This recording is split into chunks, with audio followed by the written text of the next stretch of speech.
एक साल पहले मेरा जीवन एक ऐसे मोड़ पर था जहां सब कुछ होते हुए भी कुछ भी नहीं था। पैसा था, फोन भी फुल ऑफ एंटरटेनमेंट था, सोशल मीडिया पर लोगों का अटेंशन भी था, लेकिन अंदर से एकदम खाली था। थका हुआ, हर दिन एक और कॉम्प्रोमाइज, एक और डोपामाइन की डिमांड, एक और गिल्ट की रात। मैं हर बार अपने आप से ये कहता, बस कल से खुद को बदल दूंगा, लेकिन वो कल कभी आया ही नहीं।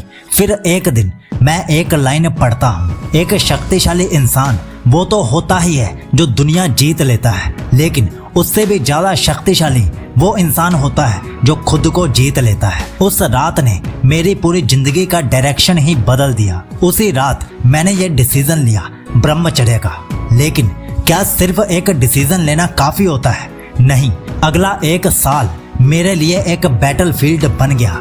लेकिन इसी बैटलफील्ड ने मुझे बनाया एक नया इंसान जिसका माइंडसेट 99% लोगों से मैच नहीं करता। और क्यों मैच नहीं करता ये आप खुद जान जाओगे जब आप इस ब्रह्मचर्य के सफर को अच्छे से सुनोगे और मेरी जगह पर खुद को रख कर फील कर पाओगे। Day 1 to day 30 the detox phase. मैंने ब्रह्मचर्य का संकल्प ले लिया था, लेकिन असली स्ट्रगल तो अब शुरू होने वाली थी।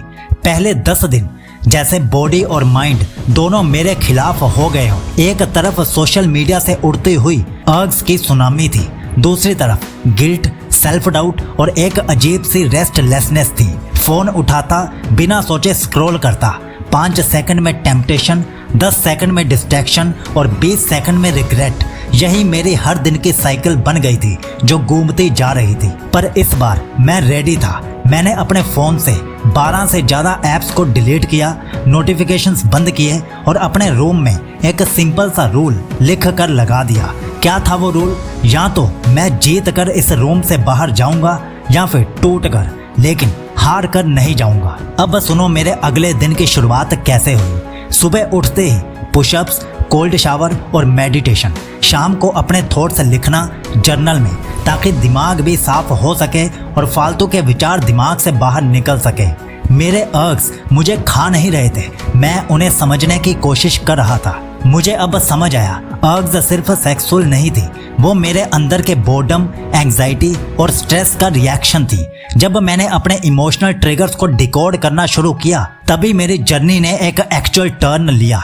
20 दिन के बाद मैंने एक चीज महसूस की, मैं अपने ऊपर प्राउड फील कर पा रहा था बिना किसी वैलिडेशन के। उस मोमेंट में जब मैं बिना किसी के ताली बजाए खुश हो गया, वही मोमेंट ब्रह्मचर्य के असली मीनिंग को छू गया। और उस 30 दिन के अंदर अंदर मुझे समझ आया, ब्रह्मचर्य का असली मीनिंग सिर्फ रिटेंशन नहीं है, सिर्फ वीर्य को रोकना नहीं है, ये तो एक प्योरिफिकेशन है। Purification of mind, emotions, soul and body. Phase 3 day 31 to day 60 the power build phase. जब मैंने 30 दिन पार किए, मुझे लगा मैं स्ट्रॉन्ग बन गया हूँ, पर असली स्ट्रेंथ तो अभी बिल्ड होना बाकी थी। ये फेज डिटॉक्स के बाद एनर्जी के एक्सप्लोजन का फेज था।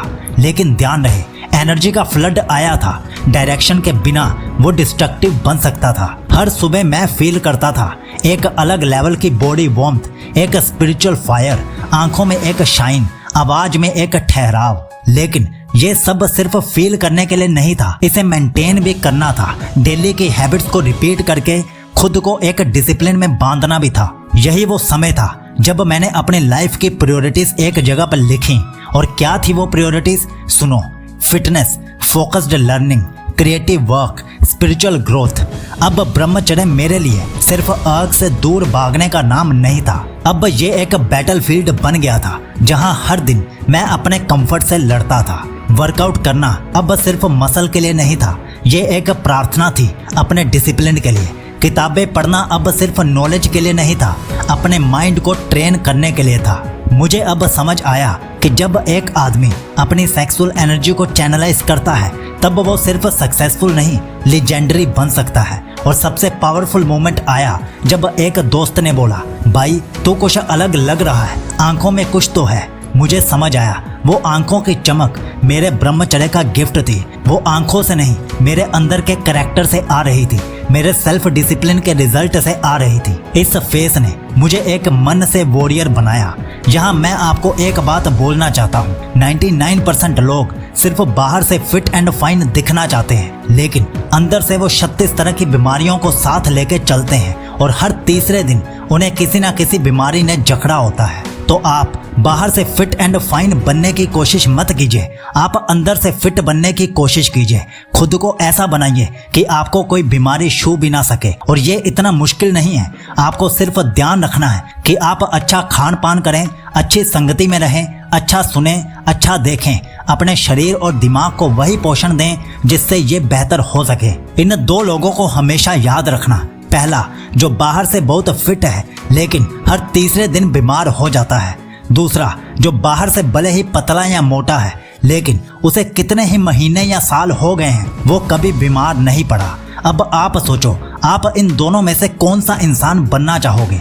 मुझसे अगर 1000 बार भी ये सवाल पूछा जाए तो मैं बेझिझक हर बार दूसरा इंसान ही बनना प्रेफर करूंगा। Phase 4, day 61 to day 90, the temptation test phase.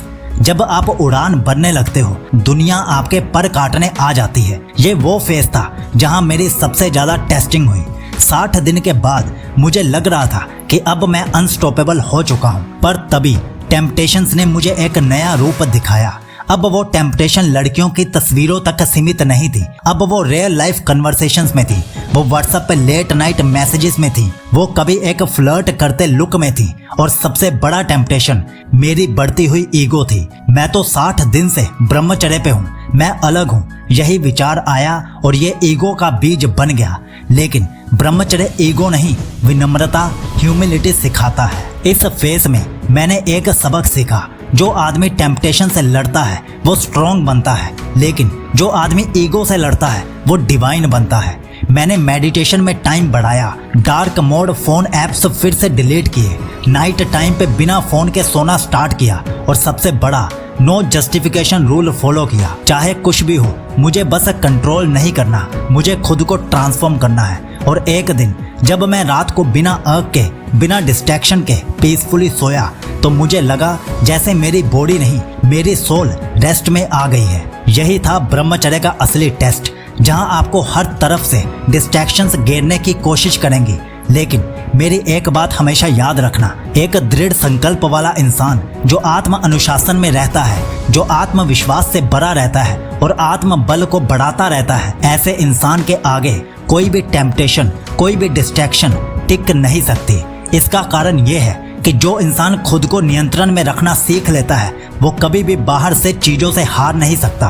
और आपने देखा होगा कि बहुत से जिद्दी लोग अपनी पूरी जिंदगी सिर्फ एक लक्ष्य के पीछे भागते हैं और अंत में उसे हासिल भी कर लेते हैं, और ये लक्ष्य वही होता है जो 99% लोगों को नामुमकिन लगता है। इसलिए आत्म अनुशासन सीखना बहुत जरूरी है, और इसके लिए आप हमारी 100 दिन की ब्रह्मचर्य रूटीन फॉलो कर सकते हो, जिसमें 14 अलग अलग रूटीन्स हैं जो आपको 100 दिन के आत्म अनुशासन में बांधेंगी। और अभी इसके साथ शरीर में वीर्य बढ़ाने के 30 तरीके वाली ई बुक प्लस 16 मिनट की ब्रह्मचर्य ऑडियो बुक भी मिल रही है, ताकि आप अंदर से और बाहर से दोनों जगह से नियंत्रण में रह सको।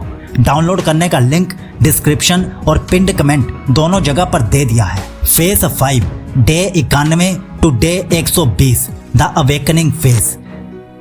जब आप अपने वीर्य की रक्षा करते हो तो धीरे धीरे ये शरीर, मन और आत्मा तीनों एक लय में आ जाते हैं, और इसी लय को कहते हैं अवेकनिंग। डे 91 के बाद मुझे लगने लगा कि मेरा शरीर अब सिर्फ एक मांस का ढांचा नहीं है, यह एक ऊर्जा का मंदिर है।